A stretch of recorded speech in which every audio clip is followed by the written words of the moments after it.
Ouais, nouvelle présentation de CD, c'est la deuxième partie sur 4 de la présentation de tous mes CD. Hop, donc la dernière fois, j'avais montré tous mes CD américains, de rap américain. Maintenant, je vais commencer le rap français. Alors, j'en ai beaucoup plus de rap français, tout ça, c'est du rap français. Du coup, je vais faire en 3 parties. Je vais commencer la première partie où je vais parler du rap français des années 90 et des années 2000. Alors, j'ai une organisation un peu spéciale, comme j'avais dit dans la dernière vidéo. En gros, j'organise en mettant le premier album d'un artiste suivi de tous les albums. Et puis après, on part sur l'année d'après. Donc, par exemple, IAM, qui ont sorti leur premier album en 1991, si on compte pas Concept, et ben, on a tous les albums d'IAM jusqu'à 2004, enfin de ceux que j'ai, et ensuite on repart sur 1991 avec MC Solar. Donc en gros, il risque d'y avoir des albums qui ne sont pas sortis dans les années 90 ou dans les années 2000, mais cette vidéo reste quand même axée sur les albums sortis entre 1990 et 2009, tout en sachant qu'il y aura des albums un petit peu plus tardifs, parce que certains artistes ont sorti des albums dans cette période et ont ressorti d'autres albums un peu après. Très rapidement, avant de commencer à présenter le rap français, je vais montrer quelques albums que j'ai achetés entre-temps, donc des albums américains que j'ai pas pu présenter dans la dernière vidéo, alors très rapide. Du coup, ici, on a Rap Coltrane et Soliloquies, qui est un double P de Harry Mack, qui est un improvisateur qui fait de l'improvisation, comme son nom l'indique, très fort, un des meilleurs, voire le meilleur au monde, qui a sorti du coup un double P sur Diggers Factory, voilà, en CD, qui vient directement des États-Unis. Donc je l'ai précommandé parce que c'est un gars que j'aime beaucoup et je l'ai reçu entre-temps. Et ici, alors je vais pas présenter en détail, tout simplement parce qu'il y a toute la discographie de Ariana Grande, à part son dernier album, que j'ai aussi, mais qui n'est pas ici. Pourquoi j'ai acheté ça? Tout simplement parce que j'aime beaucoup Ariana Grande, qui est une de mes artistes préférées hors rap. Et également parce qu'elle fait beaucoup de feats avec tout un tas de rappeurs et tout un tas d'artistes que j'aime beaucoup, notamment Mac Miller, qui est un de mes rappeurs préférés. Et voilà, sa discographie était à 5 euros, donc je l'ai prise, même si c'est pas du rap, c'est quand même intéressant. Deuxième avant-propos très rapide, avant de parler du rap des années 90, je vais parler d'un artiste que j'aime beaucoup, dont j'ai uniquement 2 CD, qui a fait des chansons qui ont été écrites bien avant 1990. Donc c'est Aznavour. Alors j'ai 2 CD d'Aznavour que j'aime beaucoup. Donc ici on a les 20 chansons d'or qui sont globalement ses chansons les plus connues. Donc Hier encore, Emmenez-moi, etc. Qui est un album que j'aime beaucoup. Et on a 2000 qui, je crois, est son 47e album qui est sorti du coup en 2000 avec quelques chansons inédites. Donc pareil, c'est pas du rap, mais voilà, c'est des CD que j'apprécie. Aznavour, c'est un de mes artistes hors rap préférés. Et du coup, voilà, ça me tenait à cœur aussi de présenter ces 2 CD. Et on va pouvoir commencer à parler de rap. Donc on va commencer par les albums de rap français qui sont sortis entre 1990 et 1995. Donc c'est des albums qui sont très vieux de rap français. Voilà, alors le rap français est apparu au début des années 80. Le tout premier album de rap français qui a jamais été édité en CD, c'est Panam City Rappin' de Dynasty en 1984.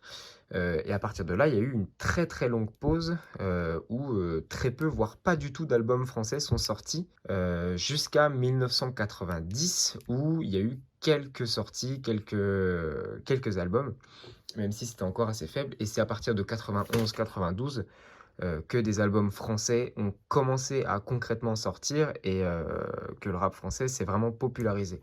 Donc, j'ai pas d'album avant 1990, tout simplement parce que en CD, eh ben, il n'y en a pas. J'ai un vinyle de rap qui date de 1987, que je présenterai si je fais une vidéo où je présente mes vinyles, mais en CD, il n'y a pas avant. Donc, on va commencer par ce CD, qui est un album que je trouve très intéressant et dont très peu de personnes parlent. Et c'est dommage, c'est Il n'y a pas de problème de Lionel D. Alors Lionel D, c'est un nom qui est pas si connu actuellement, alors que c'est un des pionniers du rap français. Donc je parlais du rap français qui est apparu dans les années 80, et ben c'était un des tout premiers à rapper, et notamment un des tout premiers à rapper en français. Parce que au début des années 80, il y avait des rappeurs, mais beaucoup rappaient en anglais, notamment Sydney, qui est assez connu pour avoir présenté HIP et HOP, qui a commencé à rapper en anglais. et il y avait quelques rappeurs comme Dynasty dont j'ai parlé tout à l'heure et Lionel D qui rappaient en français. Voilà, Dynasty et Lionel D qui vont devenir très proches, qui vont animer ensemble une émission de radio qui sera hyper importante pour le rap français, qui s'appelle le Dynastyle. Bon, je vais pas m'étendre là-dessus parce que c'est très très long et absolument passionnant, mais c'est en partie cette émission qui a fait décoller le rap en France, et c'est cette émission qui a permis à des rappeurs très très très connus actuellement, notamment IAM, NTM, MC Solar, énormément de rappeurs, d'autres rappeurs qui sont un peu moins connus actuellement comme JM ou Iron 2.0, mais c'est cette émission qui a réussi à amener le rap en France. Et Lionel D, c'est un cadre du rap français qui a donné toute sa vie pour le rap français de 1980 à 1990, et il a sorti en 1990 son tout premier projet, son premier album, Il n'y a pas de problème.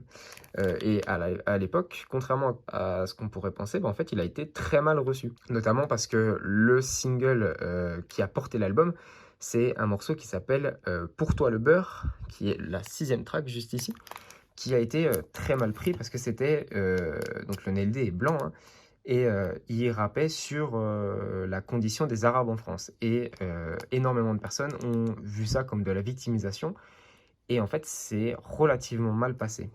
Et cet album sera très mal reçu, euh, et c'est en partie à cause de ça que Lionel D va arrêter le rap, s'exiler à Londres, en Angleterre, et on n'en entendra quasiment plus parler jusqu'à malheureusement sa mort en 2015, je crois, ou 2016, voire peut-être un peu plus tard. Donc c'est très très triste, hein, Lionel D, un cadre du rap français. Et il faut que j'arrête de trop parler des albums parce que ça va prendre 2 heures. Mais du coup, voilà, c'est l'album de rap le plus vieux que j'ai de rap français. Et c'est un album qui a relativement mal vieilli. Je conseille de l'écouter quand même parce que, ben voilà, Pour toi le beurre, c'est un morceau qui a été super important dans la construction du rap français. C'est une des premières polémiques de rap français. Et il y a tout un tas de singles qui sont relativement intéressants, pas des singles, des morceaux, pardon. C'est évidemment quelque chose qui a mal vieilli, c'était une des premières tentatives d'album de rap français, mais voilà, je trouve que c'est super intéressant de l'écouter au même titre que Panam City Rapine. C'est un projet qui est évidemment beaucoup plus qualitatif que Panam City Rapine, qui est mieux construit et qui est bien meilleur. Bon, voilà. Donc, on va arrêter d'en parler, sinon je vais continuer pendant des heures. Et on va aller sur un autre gros morceau, voilà, de la planète Mars de IAM. Donc, IAM, c'est un groupe qui a été actif relativement tôt. C'est la 2e génération de rappeurs français. Donc, la première étant Lionel D, Dynasty, Sidney, etc. Et Akhenaton, Shuriken, et le reste de IAM, même si c'était les 2 seuls rappeurs à l'époque, vont arriver en tant que 2e génération, fin des années 80, début des années 90. Donc ils vont arriver en 1990 avec une mixtape qui n'existe pas en CD, qui s'appelle Concept, et qui a retourné complètement le rap français, qui a poussé les limites du rap français. C'était un des premiers projets de rap français et un des meilleurs à l'époque. Concept que je conseille d'écouter actuellement parce que ça a vachement bien vieilli et il y a des trucs très sympas. Et le premier vrai album de IAM, parce que Concept c'était plutôt une mixtape, bien que Akhenaton considère Concept comme un album, et ben c'est De la planète Mars. Donc voilà, 1991, album relativement attendu dans la sphère rap, qui malheureusement a été relativement oublié au profit des 2 albums suivants de IAM. Ça reste un album qui est très sympa et qui, je trouve, a vachement bien vieilli. Il y a beaucoup de sonorités assez funky, assez dansantes, qui sont super sympas. Il y a un morceau qui est très très connu encore actuellement, c'est Tam Tam de l'Afrique, qui a très bien vieilli et qui est très sympa. Et en général, c'est un album qui, je trouve, vaut le coup d'être écouté. Mais si on parle de IAM, évidemment, on va plutôt penser à Ombre et Lumière. Voilà. Ombre et Lumière, c'est le 2e album de IAM, ou le 3e si on compte Concept. C'est un album qui est super important pour le rap français. Alors, petite vérité, parce que c'est important de le dire aussi, cet album a été énormément marketé comme le tout premier double album de l'histoire du rap, en général, y compris les États-Unis. Eh ben, c'est faux. Le premier double album de rap général, c'est le 2e album de DJ Jazzy Jeff et French Prince, qui est nul autre que Will Smith avec Jazzy Jeff. Et c'est un album qui s'appelle He's the Rapper and I'm the DJ, ou c'est peut-être le contraire, qui est le premier vrai double album. Mais je vois ce qu'ils veulent dire dans le sens où c'est le premier album qui a été fait en 2 fois séparé, parce que la partie 1 est sortie 2 semaines plus tôt que la partie 2. Et c'est la première fois que quelqu'un faisait un double album aussi fourni, c'est-à-dire qu'un seul volume de Ombre et Lumière dure déjà 1 h 15. Donc voilà, c'est un album qui est super long, qui dure plus de 2 h 30, et c'est un album qui est absolument excellent, que j'adore, que j'écoute relativement fréquemment, et qui je trouve a vachement bien vieilli, sachant qu'il est sorti en 1993. Alors, en France, la situation était un peu différente dans le rap. Ce qui est sorti en 1993 est différent de ce qui est sorti en 1993 aux États-Unis. C'est-à-dire qu'en 93, on avait des Doggy Style, on avait le premier album du Wu-Tang, les 36 chambres. En France, ici, on était un petit peu en retard, donc ça a encore beaucoup de sonorités assez funky, beaucoup de sonorités qui peuvent déranger un petit peu quand on écoute pour la première fois Ombre et Lumière. Mais c'est un album qui est, je trouve, absolument excellent. Il y a quasiment pas de skip, il y a quelques skits, quelques interludes qui sont un petit peu difficiles à écouter, notamment Harley Davidson. Mais il y a également énormément de morceaux absolument merveilleux. Je vais pas m'amuser à tous les citer parce que il y en a énormément. Il y a Attentat 2 qui est la suite de Attentat qui se trouve sur de la planète Mars. Bah ouais, je dis que je vais pas en citer, mais je peux pas m'en empêcher, hein. Il y a Contrat de conscience, il y a le 7 qui est merveilleux, il y a le Je danse le Mia qui sur cette version est pas la même qu'on connaît, du coup un petit peu moins bien que Je danse le Mia qui est un énorme classique et qui est le morceau qui a propulsé IAM sur le devant de la scène et qui a fait d'eux les premiers rappeurs à gagner les victoires de la musique. Voilà, c'est intéressant, c'est important. Voilà, Ombre et Lumière, énorme classique qu'il faut écouter. Ça dure 2 h 30, je le sais, c'est super long, mais ça vaut le coup. C'est un album qui est absolument excellent. Et même si j'ai mis longtemps à l'écouter, c'est un album que j'aime énormément. Ensuite, on continue sur un de mes albums préférés de l'histoire du rap français. Tout simplement, un de mes énormes classiques. Et voilà, c'est le classique de IAM, c'est celui dont tout le monde parle, celui que tout le monde aime, L'école du micro d'argent. Alors, je vais essayer de moins parler de l'école du micro d'argent que Ombre et Lumière, parce que je vois que la vidéo fait déjà 9 minutes juste pour présenter quelques albums. Mais c'est un album qui m'a accompagné pendant des années. C'est grâce à Petit Frère que je me suis lancé dans le rap un petit peu plus old school, on va dire, où j'ai découvert le rap des années 90. Donc Petit Frère, extrêmement important. Et ensuite, j'ai découvert l'album. Et c'est simple, tous les morceaux sont absolument parfaits pour moi. Il n'y a aucun skip, il n'y a aucun morceau qui n'est pas bon. Je peux regarder n'importe quel morceau. Tout est merveilleux. Je ne vais pas tous les citer, mais voilà.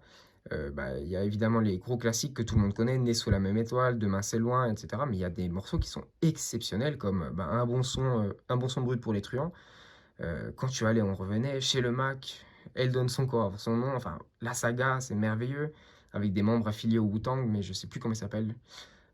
Voilà, c'est un album merveilleux. C'est aussi un album où, pour la première fois, Freeman de IAM va chanter. Freeman, qui est un membre du Wu-Tang, pardon, de IAM, qui a fini par rapper alors qu'avant il était danseur. Donc voilà, c'est un morceau exceptionnel.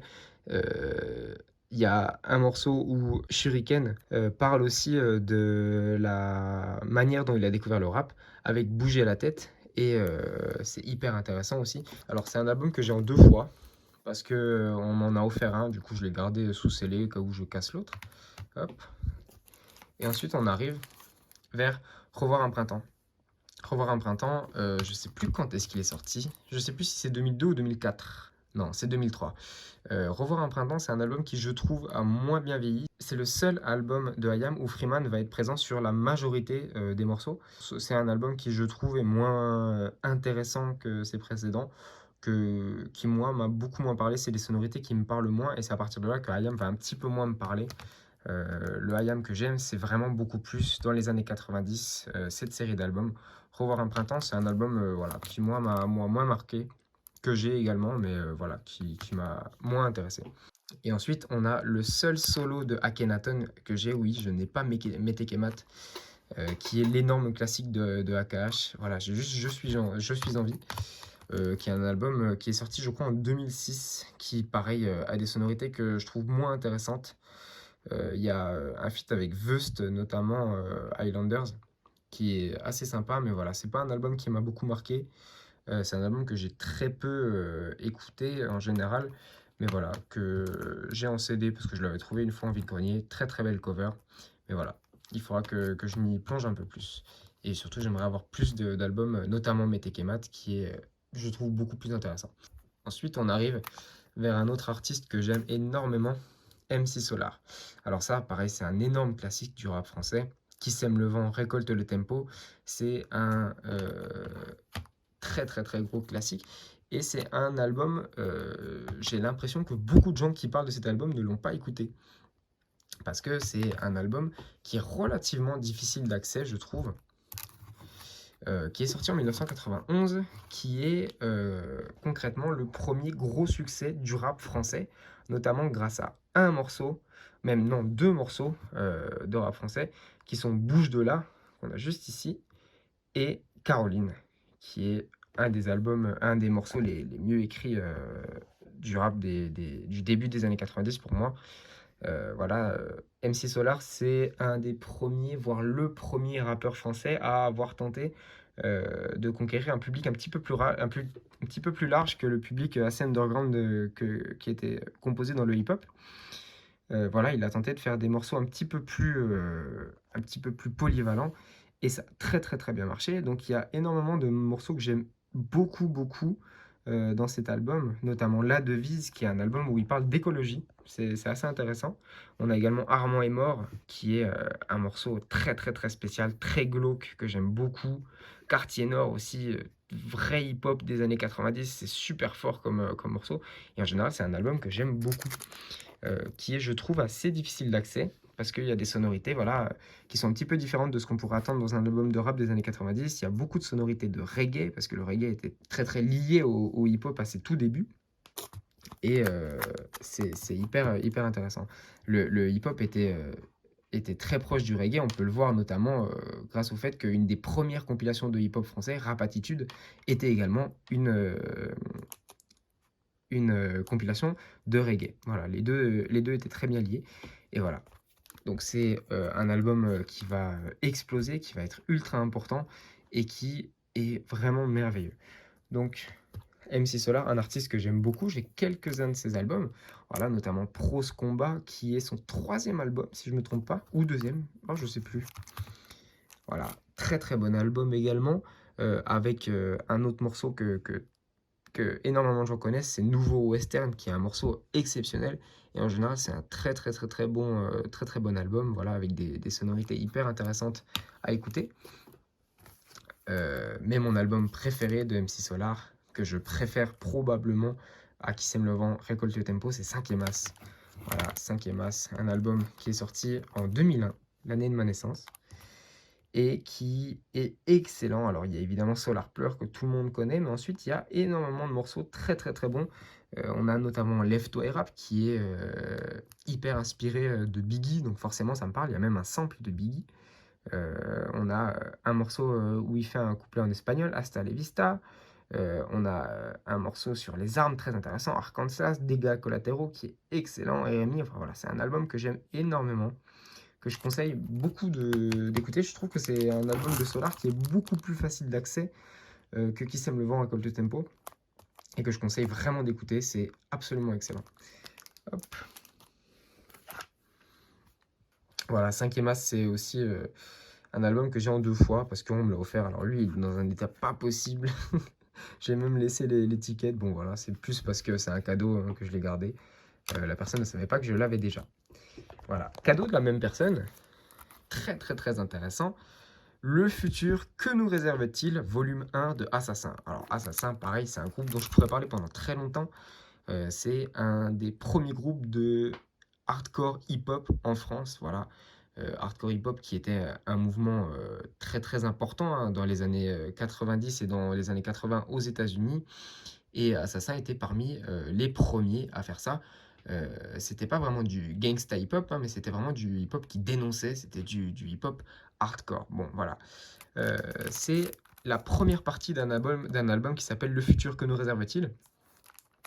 Et évidemment, ça a super mal vieilli.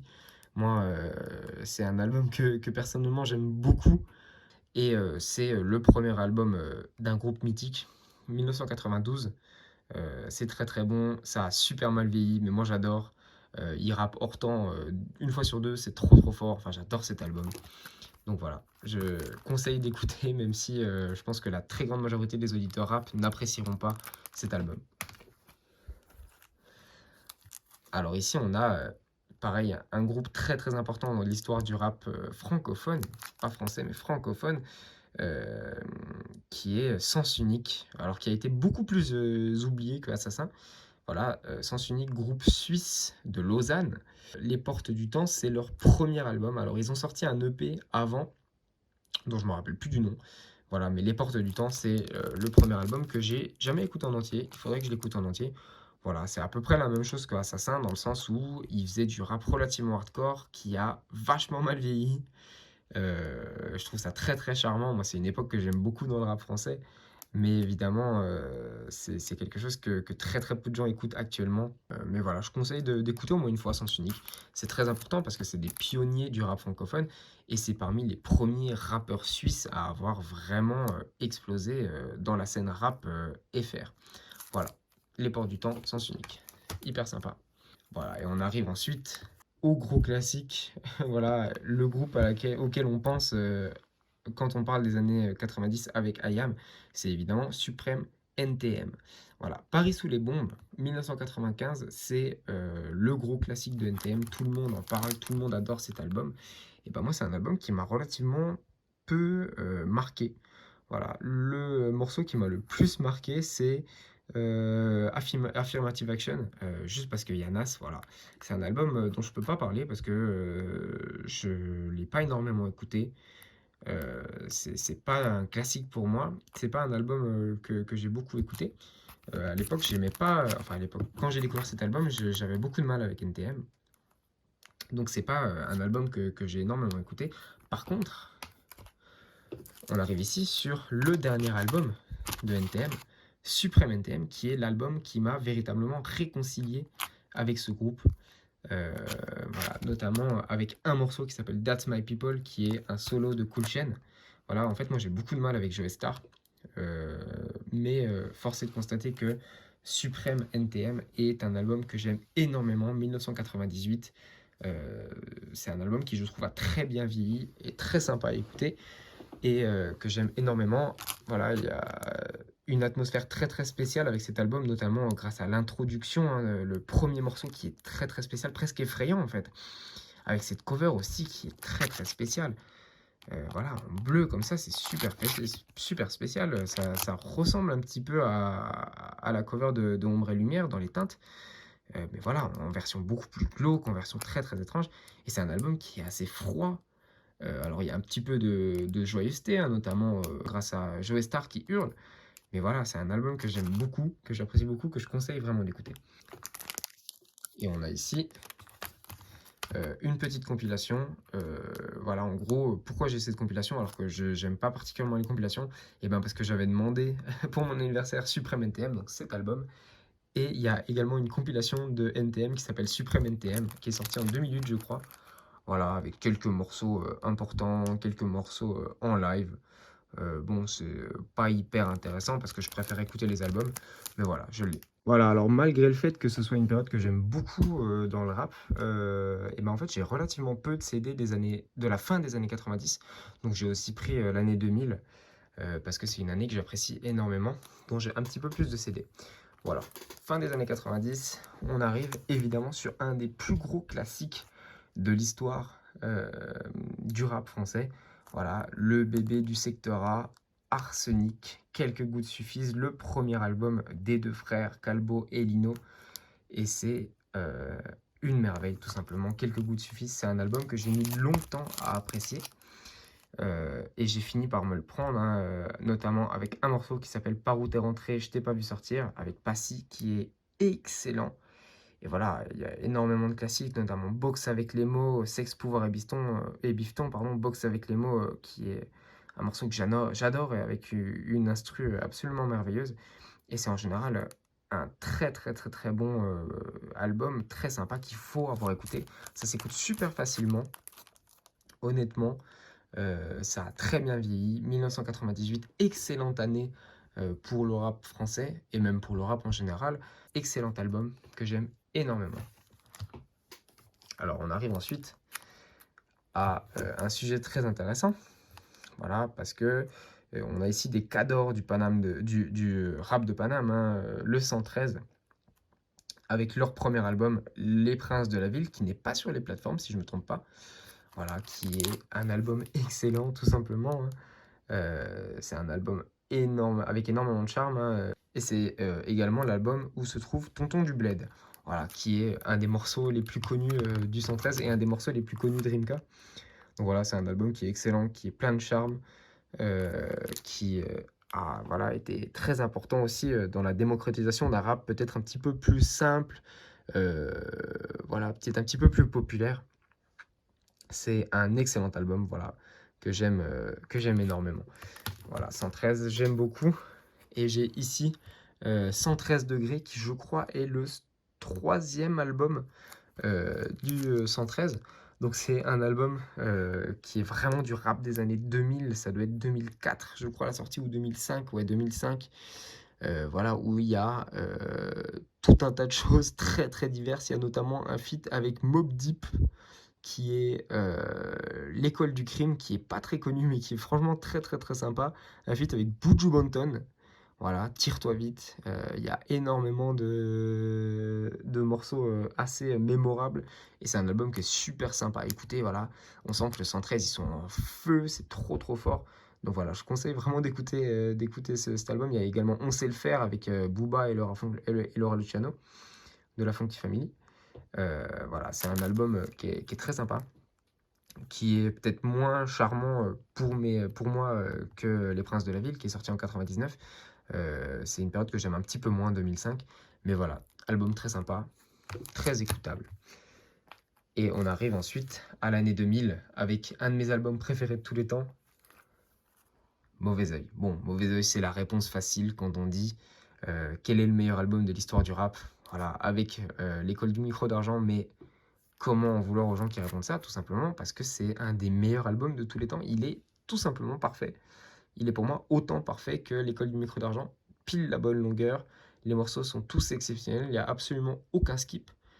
Et c'est un album qui te plonge dans une atmosphère merveilleuse. C'est voilà, un des meilleurs albums de l'histoire. Voilà, j'ai découvert cet album en commençant par La Lettre, notamment grâce au couplet magistral de Booba, hein. C'est voilà, 18 août 98, dans cette putain de maison d'arrêt, ils disent que je sors bientôt, à ce qui paraît. Voilà, qui peut se vanter d'avoir fait un couplet comme ça dans l'histoire du rap? C'est absolument merveilleux.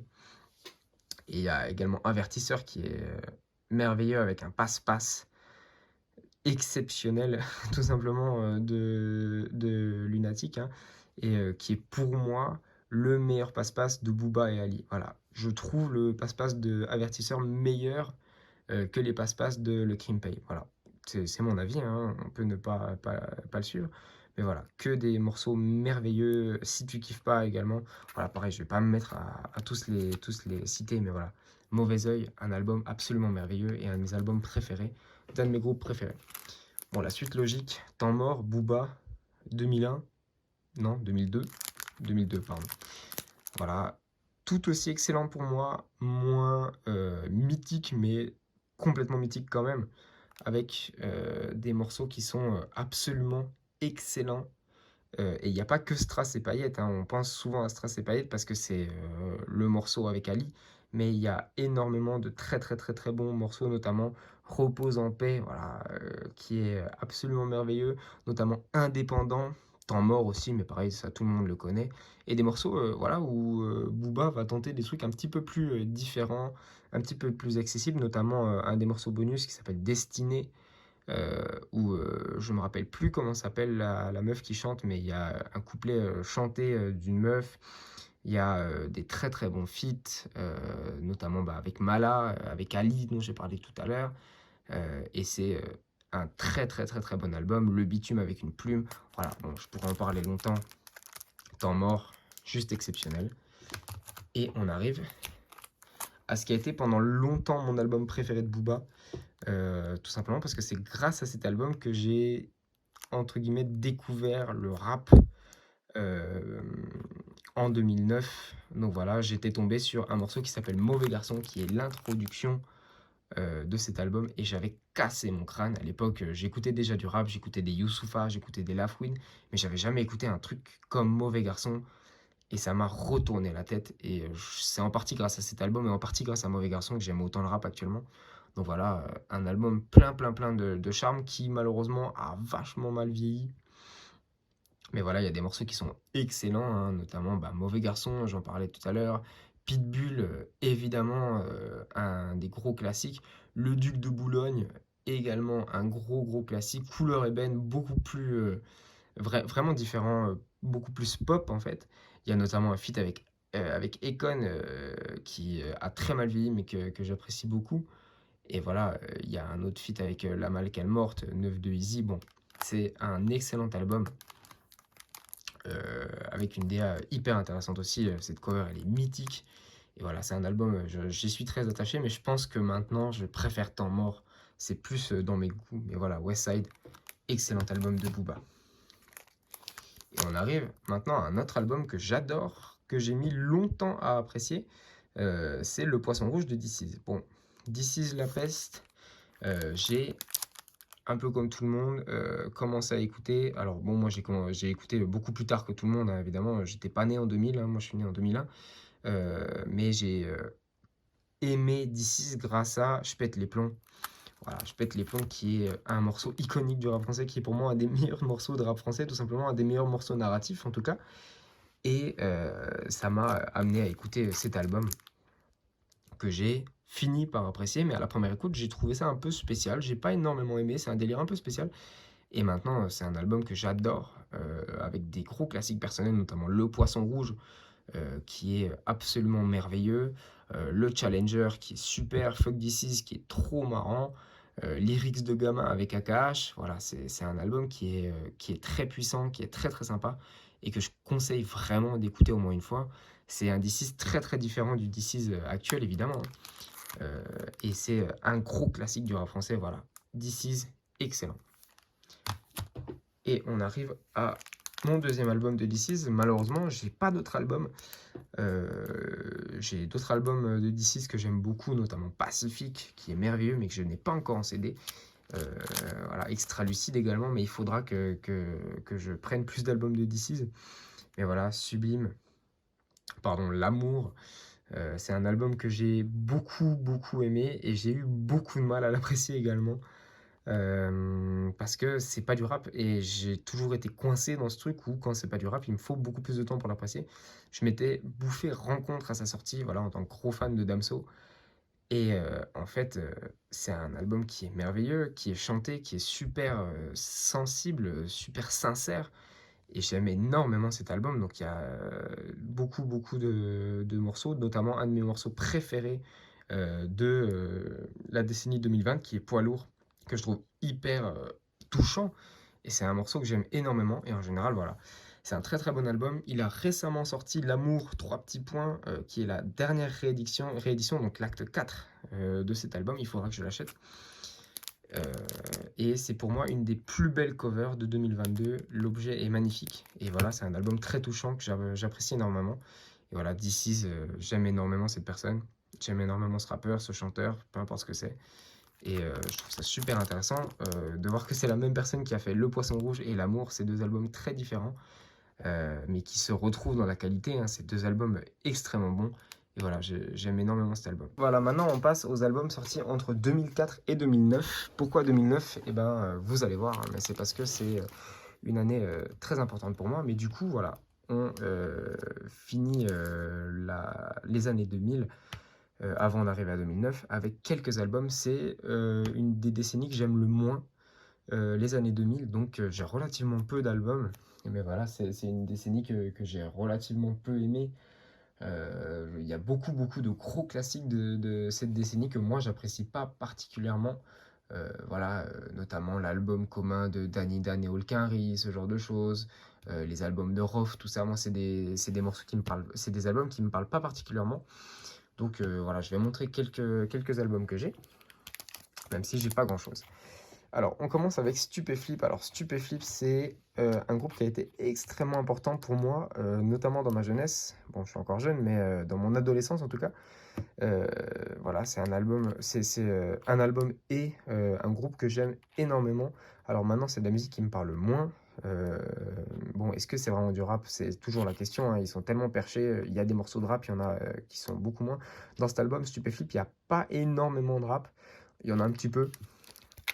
Mais c'est un album qui m'a beaucoup accompagné, voilà, dans ma période adolescente où j'étais vraiment très peu à l'aise ben, dans la société en général et où j'étais, on va dire, un petit rebelle et j'avais ce besoin d'avoir des gens qui étaient comme moi et Stupéflip, c'était idéal pour ça.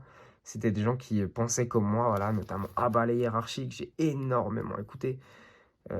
Et en général, c'est un album qui m'a beaucoup accompagné.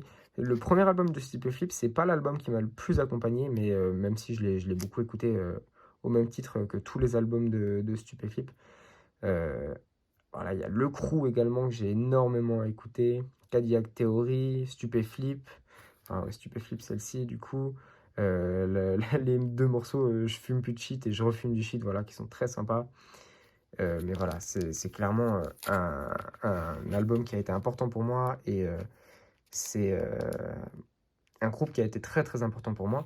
Un album que j'ai beaucoup plus écouté, c'est Stup Religion, qui est probablement l'album de Stupéflip que j'ai le plus écouté avec des morceaux que j'apprécie énormément encore actuellement, notamment La Religion du Stup et Stup Monastère, qui sont deux morceaux que j'aime énormément. Et en général, c'est un album que j'aime énormément, que je réécoute relativement fréquemment. Et tous les morceaux sont pour moi très sympas. Il n'y a pas que du rap, il y a des morceaux qui sont vachement différents. Il y a de la pop, il y a du rock, il y a plein de choses. Mon style en creux notamment, voilà, c'est du rock, mais c'est trop fort. Et c'est un album que j'aime énormément. L'Enfant Fou aussi, qui est super intéressante. Voilà, clairement, Stup Religion, c'est un album que j'adore, qui m'a énormément influencé. Et pendant très longtemps, j'étais très fan de l'univers du Stup, hein, voilà. C'est tout un univers, hein, c'est quasiment que des albums narratifs, hein, et c'est hyper intéressant. Et voilà, entre, on va dire 2015 et 2018, j'écoutais énormément Stupéflip. Et Stup Religion, c'était clairement mon album préféré. Donc voilà, 2017, c'est la première fois que j'assistais à la sortie d'un album parce que de, Stupéflip, le premier, ça doit être 2002, je crois. Et Stup Religion, ça doit être 2004. Non, je sais plus. Ensuite, il y a eu Hypnoflip Invasion que malheureusement, j'ai pas en CD, mais que j'achèterai un jour. Et Stup Virus, c'est, si je ne me trompe pas, 2017.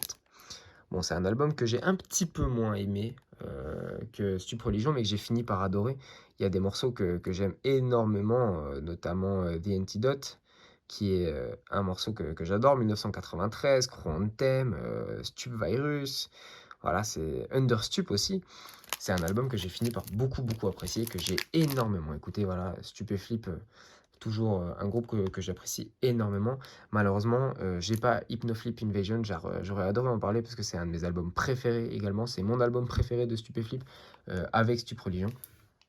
Mais voilà, Stup Virus, très important dans mon cœur. Dans mon cœur, c'est un des premiers CD que j'ai acheté pour moi, un des premiers CD que j'ai acheté pour soutenir des artistes.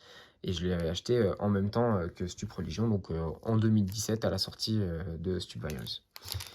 Et on a le dernier album de Stupéflip qui est sorti et ben, cette année, je crois. Je sais plus si c'est 2022 ou 2023. Je crois que c'est 2023. Ah non, c'est 2022. Bon, Stupéflip a sorti un nouvel album 5 ans après. On pensait tous qu'ils en sortiraient jamais. Et ben finalement, Stup Forever. Et j'ai pas du tout été déçu. Très peu de gens en ont parlé parce que voilà, c'est de la musique toujours un peu perchée. Mais voilà, quand ils ont annoncé l'album avec le single Dans ton baladeur, j'ai trouvé ça excellent. Après, ils ont sorti Vengeance, que j'ai trouvé tout autant excellent. Et c'est un morceau, c'est un album que j'ai beaucoup aimé, avec des très très bons morceaux, notamment de plateforme, que j'ai beaucoup aimé. Shark Attack aussi, que j'aime beaucoup. Tiger Crane, voilà, c'est très très très sympa. Voilà, c'est un album que je conseille d'écouter, mais que je conseille pas forcément d'écouter si on n'a jamais écouté les autres albums de Stupéflip. Je pense que c'est bien d'écouter tous les albums dans l'ordre, avec y compris l'EP dont j'ai oublié le nom, qui est excellent, et un petit EP, un 5 titres, que j'ai pas non plus, avec notamment Nancy, qui est un morceau qui m'a fait pleurer pendant des années et des années. Voilà, mais Stup Forever, très très sympa. Nouvel album du Stup, merveilleux. Bon, on passe maintenant à Passy. Alors, j'ai un seul album de Passy, Odyssée, que j'ai acheté il y a très très peu de temps. Et ben, je ne l'ai pas écouté, tout simplement. Sorti en 2004. Je pense que c'est très sympa. Voilà, Passy, hyper fort, hein, qui est le feat avec qui Arsenic a fait un de mes morceaux préférés, Par où t'es rentré, je t'ai pas vu sortir. Donc, à mon avis, c'est un très bon album, sorti en 2004, donc c'est une période que j'apprécie pas énormément. Mais voilà, Passy, j'aime beaucoup ce gars. J'ai un seul album de lui, il faudrait que je chope sa discographie. Alors, on arrive maintenant à un autre album que j'ai pas écouté. C'est Marginal Music de la Funky Family, voilà, que j'ai acheté il y a un moment. J'ai pas d'excuses, je l'ai juste pas écouté. Bon, la Funky Family, groupe que j'aime beaucoup de Marseille. Voilà, bon, je peux pas beaucoup parler du coup de cet album parce que je l'ai jamais écouté. Mais à mon avis, c'est très sympa, il n'y a pas de raison. Funky Family, j'apprécie beaucoup. Faut que je l'écoute. Et un troisième album que j'ai pas écouté. Bon, celui-là, je l'ai acheté hier, hein. Donc, pour le coup, c'est très très très frais. Voilà, c'est une petite compilation qui s'appelle Le hip-hop français fait le mur, que je trouvais trop marrante. Voilà, je l'ai acheté 50 centimes. Voilà, avec cette cover très très étrange, avec Fnac.com écrit en tag, c'est assez étrange. Et il y a plein de très très beaux noms. Donc il y a Sefiu, Nizet, voilà, le groupe de Salif évidemment, Medine, Bakar, Nubi, de Futuristique, Seth Gecko, bon voilà. Donc j'ai pas écouté cette compile, j'ai pas eu le temps, je la connaissais même pas, mais voilà, j'écouterai. Et à mon avis, ça doit être très sympa parce qu'il y a que des beaux noms. Et enfin, alors pourquoi j'ai ça? Authentique de Kenza Farah. Et ben tout simplement parce que ma meilleure amie, sa grand-mère lui avait acheté cet album et elle voulait s'en débarrasser. Et je trouvais ça trop marrant d'avoir un album de Kenza Farah. Je l'ai malheureusement pas écouté.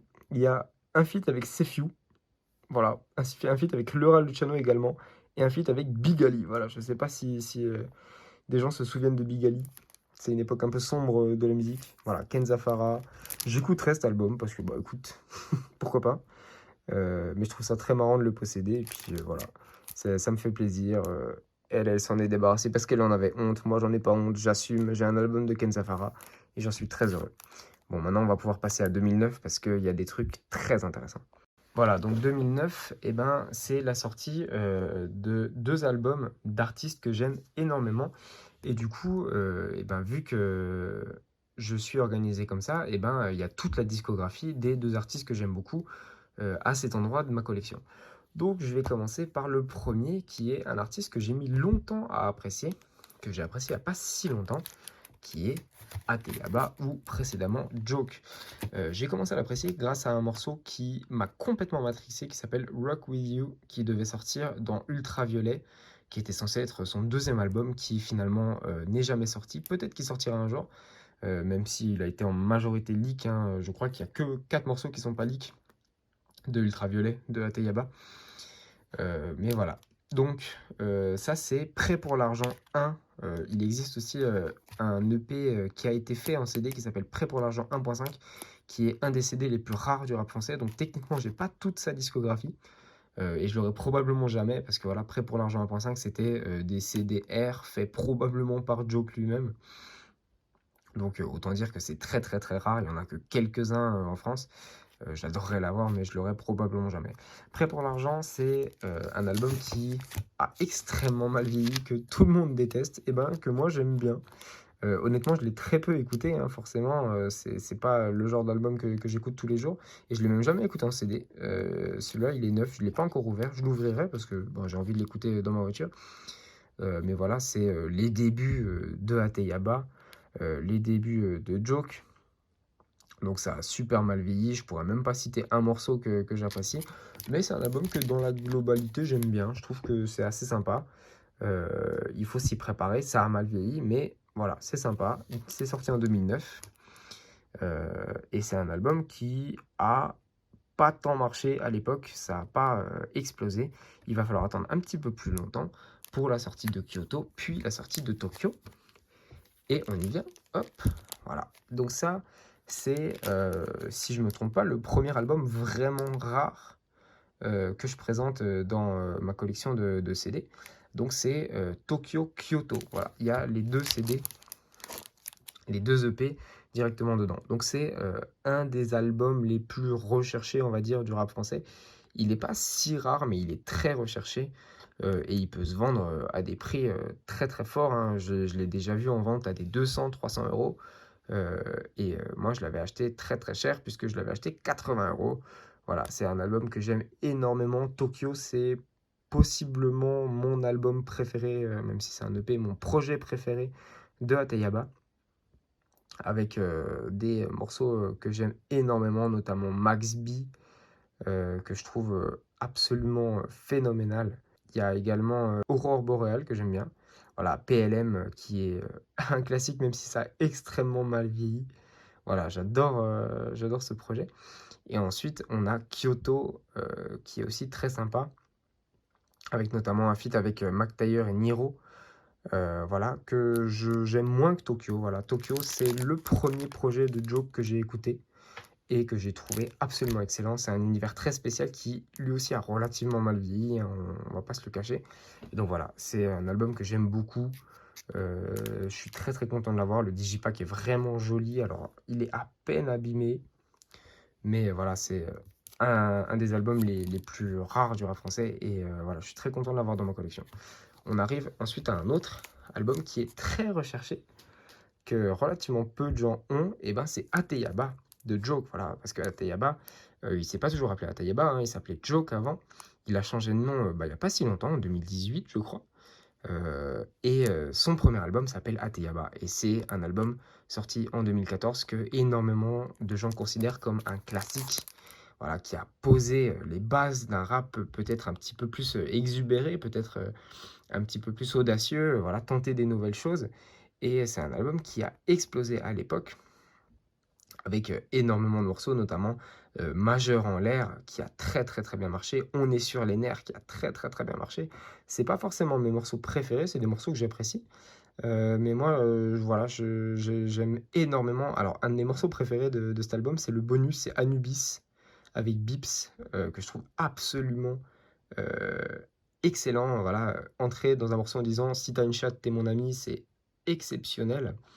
Il y a également Vénus que j'aime énormément, Casino que j'apprécie, Pharaon, l'introduction. Il y a un feat avec Pushati aussi qui s'appelle Black Card, j'aime beaucoup Pushati. Donc voilà, album très très très spécial, très très très sympa. Pareil, le CD est vachement rare, il est pas courant, il se vend autour de 100 €. On peut le trouver à une cinquantaine si on a de la chance. Il y a actuellement un exemplaire qui est cassé, mais qui est quand même écoutable à 50 € sur Vinted. À savoir qu'il y a deux versions. Il y a une version avec un vert violet. Moi, j'ai la version normale qui me satisfait tout à fait, puisque c'est exactement la même version. Il y a exactement les mêmes morceaux que sur la version violette. Voilà. Donc c'est nickel, c'est un album que j'aime énormément, que j'avais dû payer 40 €. Je crois que j'avais eu de la chance. Ensuite, on arrive sur ben, le vilain petit canard de la discographie de Hateyaba que énormément de gens ont détesté. Et ben figurez-vous que moi, je l'ai beaucoup aimé. La vie en violet de Hateyaba, j'ai mis longtemps à l'apprécier, et il y a des albums comme ça qu'il faut réécouter pas mal de fois pour les apprécier. Et ben cet album en fait partie. Et il y a notamment Solaire qui est un morceau que j'ai énormément apprécié. Il y a Shenron aussi, qui est une version à peine différente, qui avait leak il y a longtemps, que je trouve absolument exceptionnel. J'aime énormément ce morceau. Deep Web que j'aime aussi. Antnega aussi, que j'apprécie beaucoup. Il y a également Barcelona, qui est un morceau que j'aime beaucoup dans les bonus de cette version. Barcelona, qui est un sample qui avait déjà été écouté qui avait déjà été utilisé dans une musique de rap japonais que j'aime énormément aussi. Donc ça m'a forcément parlé. Voilà, la DA de ce projet est horrible, je le trouve ultra moche, mais voilà, La vie en violet de Hateyaba. Et j'ai également l'autre version pour avoir les autres bonus, voilà, que je trouve à peine moins intéressants. Non, c'est le contraire, que je trouve beaucoup plus intéressant parce qu'il y a Dior dedans. Et en fait, je crois que c'est Dior. Ouais, Barcelona, c'est le son où il rappe en espagnol, je me suis trompé. C'est Dior, le son où il y a un sample en commun avec un morceau japonais que je mettrai dans la vidéo parce que je me rappelle plus du nom. Je le mettrai dans la description à la rigueur. Et voilà, c'est un album que moi j'apprécie. C'est pas mon album préféré de Joke, loin de là. C'est pas mon album préféré de l'année, clairement. Mais c'est un album que j'ai bien apprécié. Et il a le mérite de m'avoir fait me poser la question de est-ce que je l'aime ou pas. J'ai dû l'écouter pas mal de fois. Et c'est un album que j'aime bien, sur lequel je retourne de temps en temps. Et je trouve que c'est une belle œuvre générale. On arrive maintenant sur une autre discographie qui est probablement la discographie la plus importante de ma vie avec celle d'Eminem que j'ai présentée la dernière fois, puisque c'est la discographie de mon rappeur français préféré. Alors c'est plus forcément le rappeur que j'écoute le plus actuellement, mais c'est le rappeur que j'ai le plus écouté tout simplement avec Eminem, que j'aime énormément. Mon rappeur que j'écoute le plus actuellement, ça doit être plutôt Jazzy Bass, si on en parle, mais là, je vais parler d'Orelsan. Voilà, Orelsan, Aurélien Cotentin, c'est cette personne qui m'a fait me passionner pour le rap en 2012, non même en 2011 avec Le Chant des Sirènes, mais on en parlera plus tard. Voilà, en 2009, il sort Perdu d'avance. Je le connaissais pas à l'époque, hein. Bon, j'avais 8 ans également, hein. Et Perdu d'avance, c'est un de mes plus gros classiques. Bon, il est un petit peu cassé, je l'ai beaucoup utilisé, hein. C'est un de mes plus gros classiques de l'histoire du rap. Et voilà, c'est parmi les rares albums que je connais par cœur de tout. C'est-à-dire que tu me mets l'album en entier, je connais absolument tous les morceaux par cœur. Donc c'est un album sur lequel j'ai du mal à être objectif parce que je le trouve merveilleux. Il y a des morceaux pardon, qui ont relativement mal vieilli. Et donc les gens ne les aiment pas, mais moi j'aime énormément, notamment No Life, que je trouve absolument merveilleux. Logo dans le ciel, que tout le monde trouve absolument infâme. Moi j'adore ce morceau. Le morceau que j'aime le moins, c'est probablement Entre bien et mal. Voilà. Tout le monde adore ce morceau. Moi, j'ai un petit peu plus de mal. La version non censurée est quand même beaucoup plus rigolote, même si elle est absolument abjecte. Mais voilà, Orelsan, merveilleux. C'est un des albums qui a probablement changé ma vie, qui a forgé ma raison d'être, hein, ma façon d'être, pardon, et qui m'a énormément aidé. Voilà, c'est un des albums les plus importants de ma vie, hein, donc je vais éviter de trop en parler parce que sinon je vais encore tergiverser pendant des heures. Mais voilà, il y a des morceaux qui sont parmi mes morceaux préférés de tous les temps, hein. Jimmy Punchline, évidemment, Courez, courez, évidemment, avec le run du début, Étoile invisible, Changement, Soirée ratée, Différent, qui est merveilleux, Pour le pire, qui revient en force. Je l'entends de plus en plus cette chanson, merveilleuse, Gros poisson dans une petite mare, en référence euh, à Talib Kweli et Mos Def, le morceau Children's Story, qui est lui-même une référence à non attends, c'est Children's Story, ouais c'est ça, de Slick Rick, voilà, qui sont deux morceaux que j'apprécie énormément également, donc j'apprécie la référence. Et voilà, c'est hyper sympa. C'est un album que j'aime énormément, qui a changé ma vie, mais pas autant que un de mes albums, si ce n'est mon album de rap français préféré, Le Chant des Sirènes. Voilà. Le Chant des Sirènes, deuxième album que je connais entièrement par cœur. Je l'ai écouté récemment, donc je peux témoigner. Je connais absolument toutes les musiques par cœur. Et c'est probablement l'album que j'ai le plus écouté de ma vie, tout genre confondu, toute époque confondue, tout confondu. Voilà. Donc je pourrais en parler des heures. Railsan est un de mes morceaux préférés et probablement mon intro préféré de tous les temps. Le Chant des Sirènes, ça m'a fait pleurer pendant des années. La Terre est ronde, c'est le morceau avec lequel j'ai découvert Orelsan à l'époque. Donc hyper important pour moi aussi, hein. Et voilà, avec que des morceaux merveilleux. Ils sont cool, c'est un de mes morceaux préférés de tous les temps, qui pareil, je pense, a probablement très mal vieilli. Suicide social, Elle viendra quand même, qui est aussi un de mes morceaux préférés de tous les temps. Voilà, c'est bah, mon album préféré, hein, concrètement, donc je pourrais en parler des heures également. Et en fait, j'ai du mal à être objectif et j'ai du mal à parler de la théorie de cet album, on va dire, tellement je l'aime en fait. Et voilà, c'est un album qui a changé ma vie, un album qui m'a forgé pendant toute mon adolescence et ma préadolescence, même une partie de mon enfance. J'écoutais cet album, je m'en suis jamais lassé, je l'écoute encore très très très souvent. Et voilà, c'est un des meilleurs albums de tous les temps pour moi. Et j'aime énormément Orelsan et j'aime énormément ce projet qui m'a vraiment complètement forgé. Donc voilà, j'ai un amour énorme pour Le Chant des Sirènes que j'ai en 2 fois. Ici, j'ai qu'un seul exemplaire, mais j'en ai un deuxième dans mon appartement à Strasbourg. On arrive ensuite à un des autres albums que je connais entièrement par cœur. Orelsan et Grinch sont les casseurs flotteurs. Donc voilà, euh, c'est le premier album où j'ai vraiment attendu la sortie pendant des années. Euh, Parce que voilà, moi j'adorais Grinch, j'adorais les casseurs flotteurs. Parce que voilà, j'étais très très fan. Donc j'avais écouté leur première mixtape. Je connaissais mes classiques. Il y a eu évidemment Ils sont cool. Qui est hyper sympa. Et on en parlait tout à l'heure, Entre bien et mal, avec Grinch. Donc je connaissais très bien Grinch, je savais qu'il voulait sortir un projet. Donc je l'ai attendu. Et en 2013, enfin, Orelsan et Grinch sortent.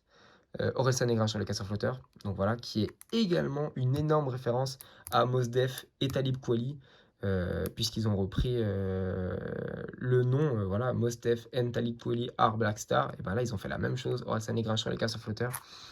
Donc voilà, grosse ref, très apprécié. À l'époque, je l'avais évidemment pas. Mais voilà, c'est un de mes albums narratifs, voire mon album narratif préféré, qui m'a énormément influencé, que j'ai écouté pendant des années et des années. Pour moi, il n'y a que des morceaux absolument exceptionnels. Et pareil, je les connais tous par cœur. Les clips, je les ai tous regardés 50 fois. Le clip de La mort du disque, je l'ai regardé, mais un nombre incalculable de fois. Il y a Les putes et moi qui est absolument merveilleux. Johnny Galoche qui est phénoménal. Qu'est-ce qu'il aura pris? Je le connais par cœur, évidemment. Manger c'est tricher. Green Orelsan, fait les bacs. Voilà, c'est merveilleux. Un album que j'ai énormément écouté. J'ai un amour pour cet album absolument merveilleux.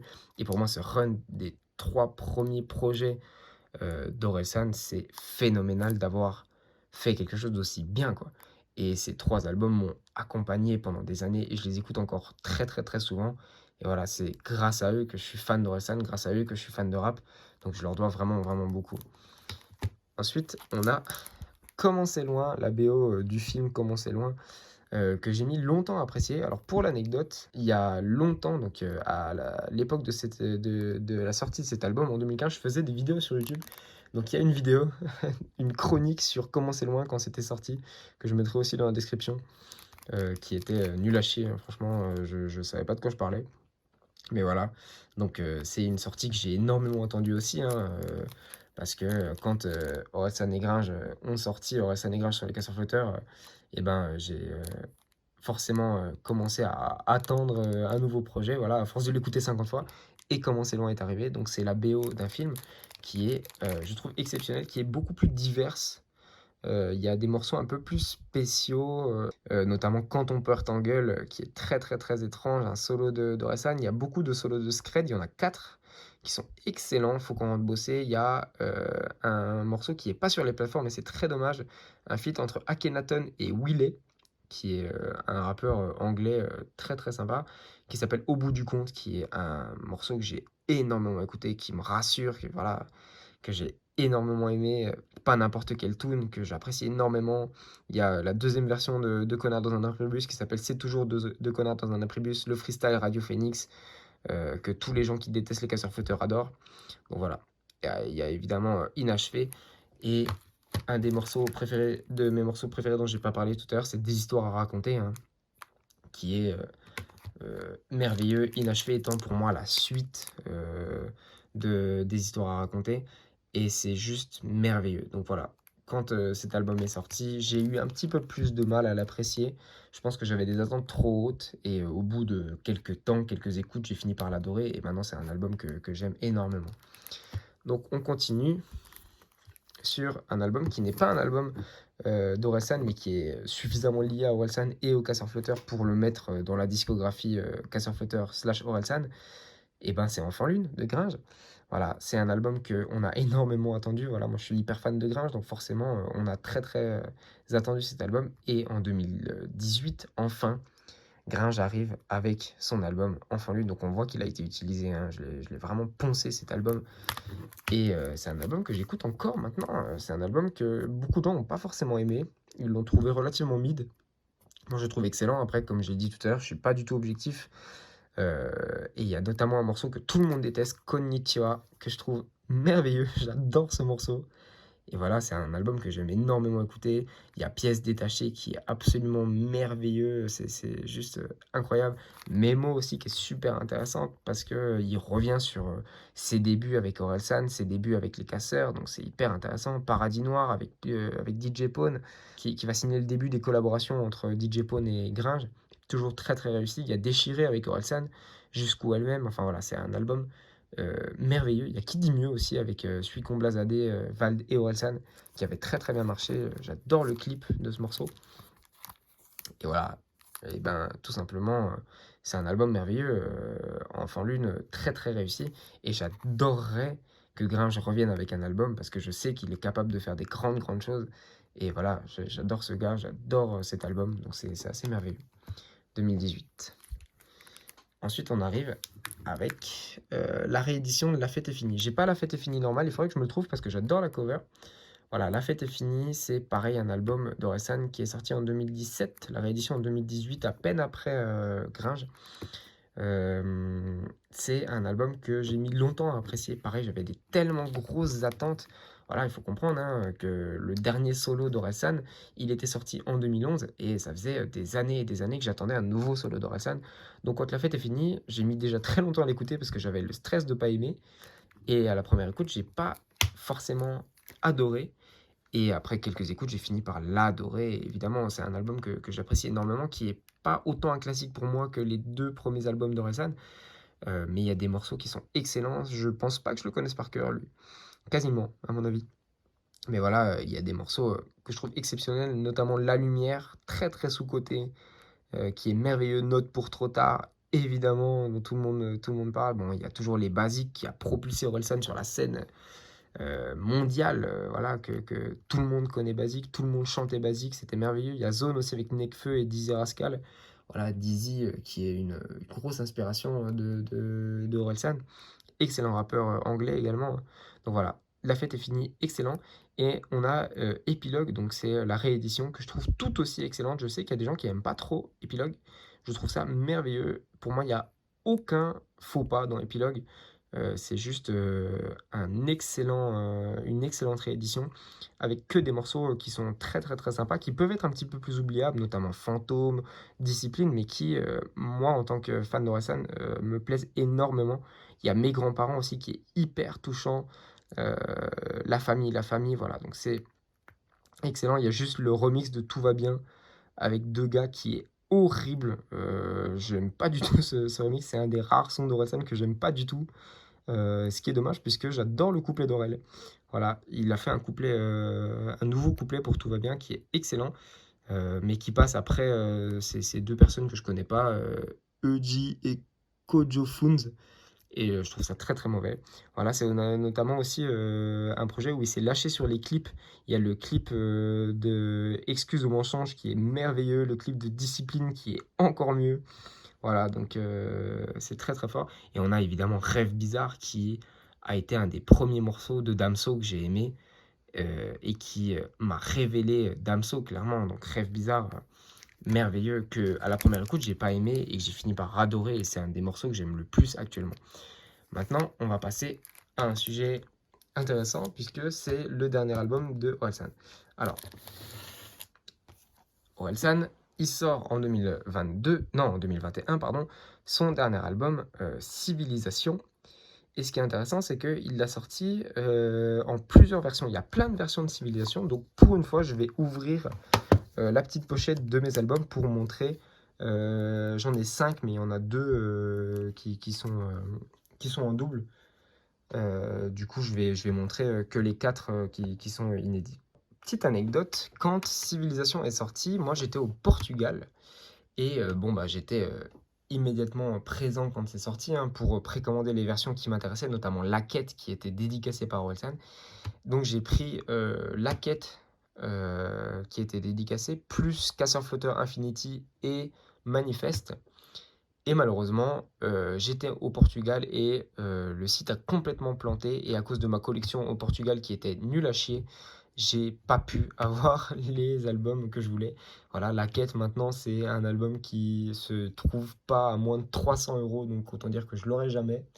Je suis très très déçu. J'aurais adoré avoir cette version dédicacée par Wilson. Mais écoute, c'est pas grave. Du coup, j'ai commandé sur la Fnac 2 versions de l'album et j'ai vraiment pas eu de chance puisque j'ai eu 2 fois la même, seule avec du monde autour. Alors qu'il y a une très jolie édition que je trouve très très très sympa. Mais voilà, malheureusement, c'est pas ce que je voulais. Moi, je voulais avoir une plus jolie édition, mais bon, c'est pas grave.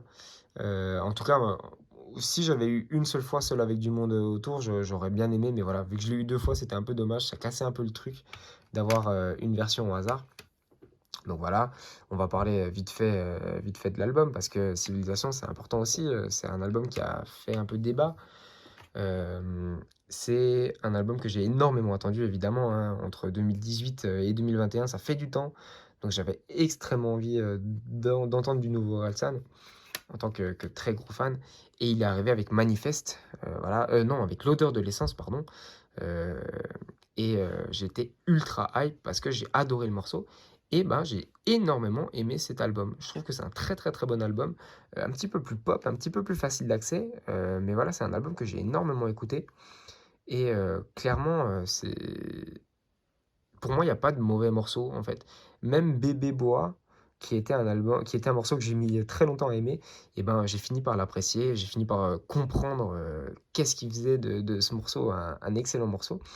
Et voilà, il y a Seul avec du monde autour qui est merveilleux, Manifeste qui est un super morceau narratif, Civilisation ultra émouvant, Athéna magnifique, Ensemble magnifique, Dernier Vers que j'aime un petit peu moins, mais très sympa quand même, voilà. Collaboration avec les Neptunes, donc c'est aussi hyper fort hein, quand on sait à quel point Orelsan aimait, et Skred, pardon, aimait les Neptunes. Voilà, il suffit de voir le documentaire, hein, c'est hyper intéressant. Et clairement, c'est merveilleux. Seul avec du monde autour aussi que j'adore. Baise le monde trop trop fort.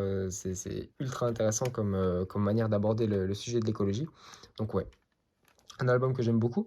Ensuite, j'en ai racheté un, histoire d'avoir une nouvelle édition. Et j'ai eu cette édition horrible qui est l'édition verte. Voilà, que je trouve absolument infâme. Mais bon, écoute, je l'ai prise. Voilà, j'avais pas le choix, donc je l'ai gardée. Et à partir de là, je me suis dit, ouais, bon, bah écoute, il va peut-être falloir arrêter d'en acheter. Moi, mon but, c'était d'avoir Manifeste, que je trouve absolument magnifique. Et je me suis dit, bah vas-y, j'en achète une dernière fois, une petite dernière. Et j'ai eu cette édition rouge qui est tout aussi dégueulasse que la version verte. Et là, je me suis dit, ouais, j'ai vraiment pas de chance. Franchement, je suis maudit.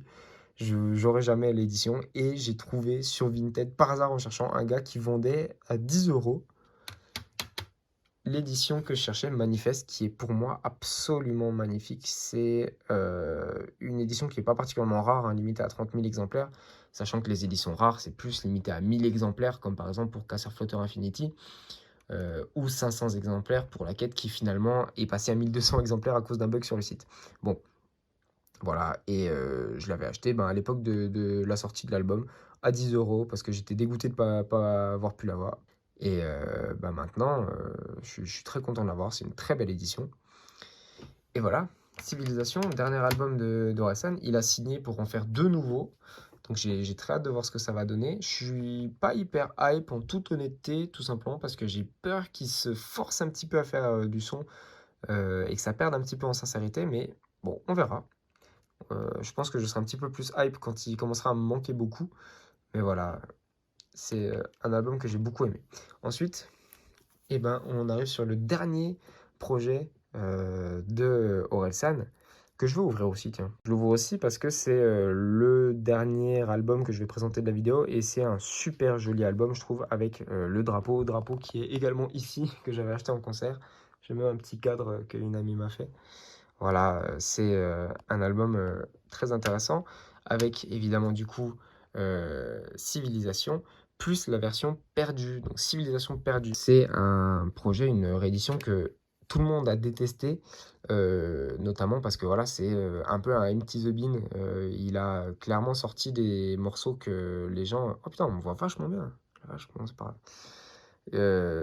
Il a sorti des morceaux, que les gens aimaient pas forcément, notamment, «À la France», que tout le monde déteste. Moi, je trouve que c'est un super morceau, je trouve ça trop marrant. Bon voilà, c'est un morceau, que qu'il faut pas prendre au premier degré pour moi et clairement, il a sorti un morceau qui s'appelle «Les aventures de Mini-San» qui est, je trouve, un des meilleurs morceaux de la carrière d'Orelsan. Voilà, tout simplement, niveau écriture, niveau prod, c'est absolument trop fort. Et c'est un préquel à Dans la place pour être, qui est sorti dans Orelsan et Grinch sur les casseurs-flotteurs. Donc c'est un morceau que j'apprécie énormément. Et en général, c'est un projet que j'aime bien, que j'ai relativement peu réécouté, pour la simple et bonne raison que le CD, qui est un très beau CD, je vais montrer le CD. Voilà, le CD, il est comme ceci, c'est un CD qui est transparent et qu'il est impossible de lire dans les lecteurs CD qu'on enfile en fait. Et du coup, et ben, à l'époque où j'ai acheté ce CD en 2022, j'avais uniquement mon lecteur CD dans ma voiture et du coup, j'ai jamais pu le lire. Donc, j'ai jamais pu l'écouter en CD. Et vu que j'écoute principalement mes albums en CD, en tout cas à l'époque, maintenant un peu moins, et ben, je l'ai relativement peu écouté. Voilà. Mais malgré ça, c'est un projet que j'ai beaucoup aimé. Voilà, à la première écoute, c'était hyper émouvant parce que c'était probablement le dernier album d'Orelsan. Et finalement, ben non, il a annoncé qu'il en sortirait 2 autres. Mais du coup, voilà, à la première écoute, c'était super émouvant et j'ai beaucoup aimé cette première écoute. Voilà, donc c'est, la fin de cette, super petite vidéo de présentation. J'espère que ça va pas durer trop longtemps. À mon avis, elle va te faire au moins 1 heure, c'est un enfer. C'était les albums des années 90 et 2000 plus, voilà, album de la discographie des artistes que j'ai présentés. La prochaine fois, on se concentrera sur les années 2010, donc il fait de là à peu près là. Donc ça va être une vidéo probablement plus longue, voilà. Mais au moins, je pourrais présenter des albums très rares. Ça va être super intéressant à mon avis parce que c'est parmi les albums les plus rares que j'ai sont dans cette décennie. Et puis après, eh ben, on finira avec les années 2020. Voilà, donc j'espère que c'était intéressant. Et maintenant, je vais monter tout ça. Et j'oubliais juste de parler d'un morceau que j'adore aussi dans cette réédition, c'est On a gagné. Voilà, un morceau trop bizarre où il hurle On a gagné. Et c'est un morceau qui est super intéressant parce que, qui est super important pardon pour moi parce que, eh ben, moi je fais partie des vieux fans d'Orelsan. Alors je suis pas parmi les plus vieux, il y a des gens qui l'ont découvert avec Ramen et tout, mais c'est un des artistes qui m'a le plus aidé dans ma vie. Et du coup, quand il l'avait fait en concert, j'ai failli pleurer parce que c'était tellement important pour moi de voir ce gars, sachant que la première fois que je suis allé le voir en concert, il était moins connu. C'était en 2016, c'était avant Basique. Et j'ai clairement vu la différence entre 2016 et à partir de 2020. Et j'ai trouvé ça tellement émouvant. Et du coup, c'est un morceau que je trouve hyper émouvant et que j'aime énormément et qui m'a beaucoup ému à la première écoute. On a gagné, c'est un message super fort. Et du coup, voilà. Civilisation Ultime, c'est un projet que tout le monde a détesté, que moi j'ai. Je vais pas dire que je l'ai beaucoup aimé parce qu'il y a aussi des morceaux que j'ai pas réécoutés et c'est peut-être le projet d'Orelsan que j'ai le moins écouté, forcément. Mais c'est un morceau que c'est un album qui est quand même important et je trouve que c'est une belle réédition et j'ai trouvé que c'était une belle idée aussi de partir sur, des morceaux, qui avaient été teasés dans le documentaire et qui sont finalement sortis. Voilà, c'est la fin de cette vidéo finalement.